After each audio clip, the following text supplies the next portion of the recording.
tous et bienvenue chez ce bon vieux Renault pour un nouveau rétro gaming à papa.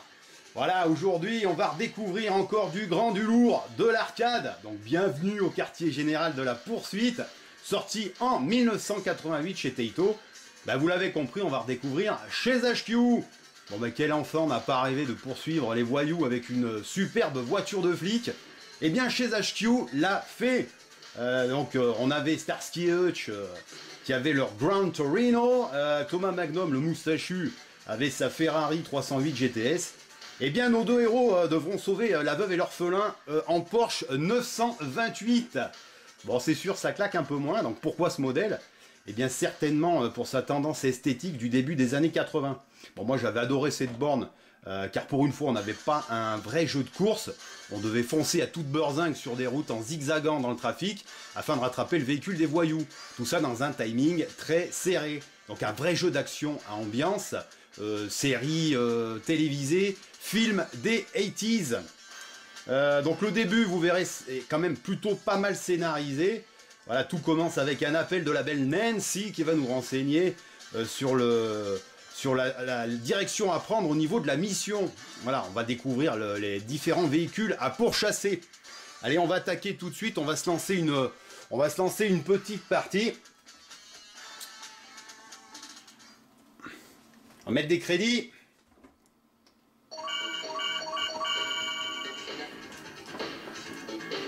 Donc voilà la belle Nancy. Du QG, alors on va découvrir la voiture des voyous à pourchasser. Donc à chaque fois on aura au début de mission, on aura les renseignements. Allez c'est parti. Donc j'ai bien réglé mon volant, donc ça devrait le faire. Comme Outrun ça devrait être assez agréable, on devrait avoir des bonnes sensations arcade. Donc on a deux vitesses, low et high, hein. Ça c'est relativement classique. Ouais, le jeu est assez fluide, vous voyez, ça répond plutôt bien au volant. Donc là, on a vraiment l'arcade. Freiner un petit peu, voilà. Faut jouer un peu avec le frein et les vitesses. Bon, c'est sûr que le jeu, au niveau course, est quand même moins technique qu'un Outrun. Mais bon, le but est quand même de foncer, d'éviter les voitures du trafic et puis de rattraper le voyou. Donc le jeu comporte 5 missions, donc il y aura quand même de quoi faire. Et donc chaque mission, on retrouvera deux phases. Donc la première dans un timer de 50 ou 60 secondes, eh bien il faudra éviter le trafic et retrouver, grâce au radar ici, le parcours des voyous. Et dans la deuxième phase, mais quand on aura rattrapé le voyou sur notre radar et qu'on l'aura en visu, voilà comme ici, eh ben, il faudra faire gueuler la sirène et puis ben, un grand coup de pare-choc, essayer de l'arrêter. Donc comme un boss ici, on voit son niveau de résistance et on va essayer de l'éclater. Là je viens d'enclencher un turbo. Donc, les turbos ils sont ici, la nitro elle est au nombre de 3. Donc c'était aussi le petit plus de cette voiture de flic, de cette Porsche, c'est qu'on avait 3 nitros installés. Okay. You're under arrest on suspicion of first-degree murder. Voilà, donc c'était très scénarisé. À la fin de la mission, on avait cette petite mise en scène avec nos deux flics qui arrêtent le voyou, qui sortent de la voiture façon série américaine. Voilà, donc c'était vraiment très très très sympa. On retrouvait le duo de flics un petit peu comme dans le film L'Arme Fatale avec le sergent Murtaugh et sergent Riggs. Voilà, un film que moi j'ai adoré, hein, film de 87 de Richard Donner, avec deux super acteurs, Mel Gibson et Danny Glover. Voilà, donc c'est des références un petit peu ringardes, hein, je vous l'accorde. Mais enfin bon, moi c'est des films pour moi qui sont des petits nanars qui sont quand même cultes et que j'adore revoir.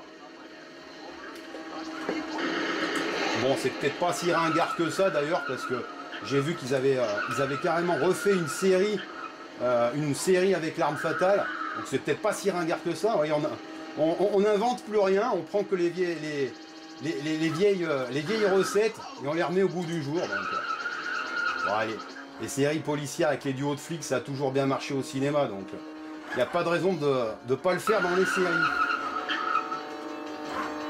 Donc la difficulté est bien dosée.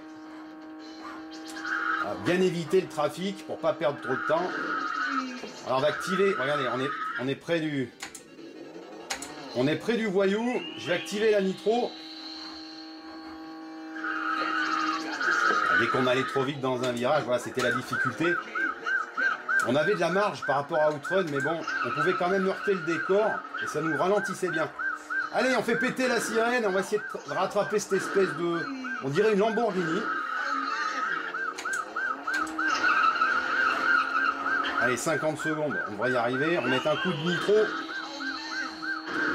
voilà, il y a des rétrécissements de route, il y a quand même pas mal de trafic. Voilà, donc ça changeait vraiment des jeux de course, c'était vraiment très original.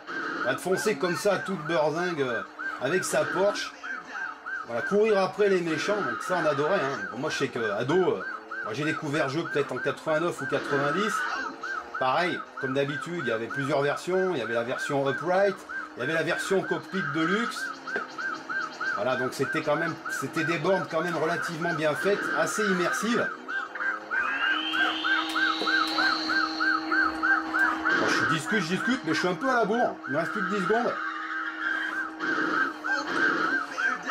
Je vais être limite. One more time. Allez, c'est bon, je l'ai eu. Putain, 1 seconde. Putain, j'étais plus que limite, là. Voilà, la petite scénette.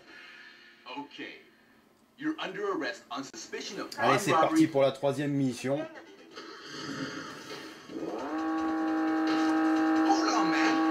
Oh long, man. Voilà, on avait quand même des digits vocaux. Voilà, on les entendait parler là. On entendait parler le duo de flics dans la voiture qui s'encourageait un petit peu, donc ça c'était plutôt bien foutu. Vous voyez, les virages commencent à être un petit peu plus serrés. Donc quand on enclenchait une nitro, enfin un turbo, il fallait faire attention. Un embranchement, il fallait faire attention au niveau des virages un petit peu serrés, voilà, comme celui-là. Parce qu'on avait vite fait de foncer dans le décor, donc il fallait bien placer sa nitro. Voilà. Bon, les missions sont variées au niveau des décors. C'était quand même assez fourni. Le jeu était rapide et fluide. Hein, ça valait quand même bien n'importe quel jeu de course de l'époque. C'était plutôt assez plaisant à l'œil. C'est un jeu de 88. Hein. Bon, c'est quand même un petit peu plus... c'est un petit peu plus récent qu'Outrun. Bon, je vais peut-être enclencher une nitro.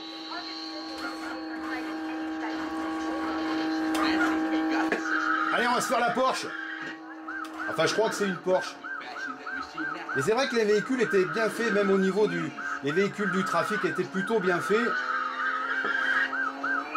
On reconnaissait quand même certains modèles. Ah, des Porsche, des Lamborghini. Ils s'étaient quand même bien inspirés des modèles de l'époque. Vous voyez, très belle animation. Des décors très fournis. Beaucoup de sprites à l'écran. C'était un jeu qui était vraiment plaisant. C'est vraiment un jeu que j'ai adoré et que j'aime encore.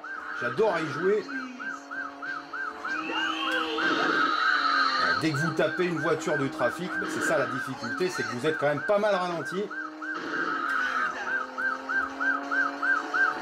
Bon, j'ai plus de nitro.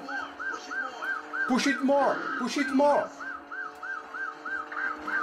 Bon, c'est sûr qu'il fallait mieux jouer à la version américaine de la board parce que je ne veux pas dire que c'est ridicule, mais bon, moi j'ai joué à la version japonaise. Et c'est vrai que c'est un petit peu moins crédible, ça fait un peu moins série télévisée. Bon, et ben on l'aura pas. Voilà, ça me permet de faire ma conclusion. Voilà, avec cette sirène qui braille. Voilà. Bon, voilà, on a parlé des 5 niveaux. On a parlé des voitures qui seront de plus en plus résistantes et de plus en plus rapides. Les routes seront de plus en plus chaotiques. Donc, c'est vrai que cette difficulté sera plutôt bien dosée. Voilà, on voit le game over, on voit le voyou s'enfuir. Voilà, on voit notre petit parcours un petit peu à la Outrun. Ça, c'était bien fait aussi, la petite course map à la fin. Voilà pour ce grand souvenir arcade. Bon, bien sûr, il y a eu moult adaptations micro-ordinateur et console. Hein. comme tout grand jeu d'arcade qui se respecte. Hein. Donc, il y avait une version Master System, NES, Amstrad, Amiga et Atari chez Océan. Moi je me rappelle la version Amstrad était plutôt réussie, moi j'aimais beaucoup cette version. Une très belle version NEC PC Engine, on s'en souvient tous. On avait eu un Chez HQ2 sur Mega Drive, bon qui était sympa mais sans plus. Et puis sur Super Nintendo en 93, Super Chez HQ. Bon là que cette fois-ci c'est une suite qui était en vue subjective. Mais bon, qui reprenait le gameplay de Super Chase qui était sorti en arcade la même année. Voilà pour les suites et les adaptations. Donc ce jeu reste relativement unique en son genre encore aujourd'hui. Donc la difficulté est vraiment bien dosée, basée sur des réflexes et sur la précision du pilotage, même si c'est un jeu purement arcade. Son ambiance et sa simplicité font que presque 30 ans après, on s'amuse toujours autant. Techniquement, c'est plutôt au top. Hein. Vous avez vu une sacrée animation et des décors aussi beaux et variés qu'Outrun. Donc c'est pas rien. On aura des tunnels, des routes endommagées et même des embranchements. Donc les voitures sont plutôt bien modélisées. Voilà, comme je vous ai dit tout à l'heure, on peut même reconnaître un petit peu d'inspiration sur certaines marques de l'époque. Et puis les musiques et les digits vocaux sont sublimes. Voilà, donc ça apporte beaucoup à ce jeu et à l'ambiance du jeu. Et puis très récemment, eh bien, j'ai découvert, je me suis offert le Taito Chez HQ Plus qui était sorti en 97, donc exclusif à la Saturn japonaise, en version japonaise. Excellente, donc on a l'adaptation de Taito Chez HQ et sa suite SCI. Voilà, c'est Super Criminal Investigation. Voilà, qui est pas mal du tout, avec un gameplay un peu différent, parce qu'on pourra tirer sur les véhicules. Bon, moi j'aime un peu moins, mais bon voilà, c'est une très belle adaptation, bon en version japonaise malheureusement. Mais enfin ça fait le boulot, c'est sympa avec le volant Saturn, vraiment on s'éclate. Donc je vous le conseille. Voilà, merci de m'avoir suivi une fois de plus pour de l'arcade, sorti en 88, encore un grand souvenir de jeu d'arcade pour moi, de borne. Voilà, ça a été vraiment un plaisir de redécouvrir ce jeu avec vous. Je vous dis à très bientôt avec l'ami Renault pour un nouveau rétro gaming à papa. Et salut! Salut!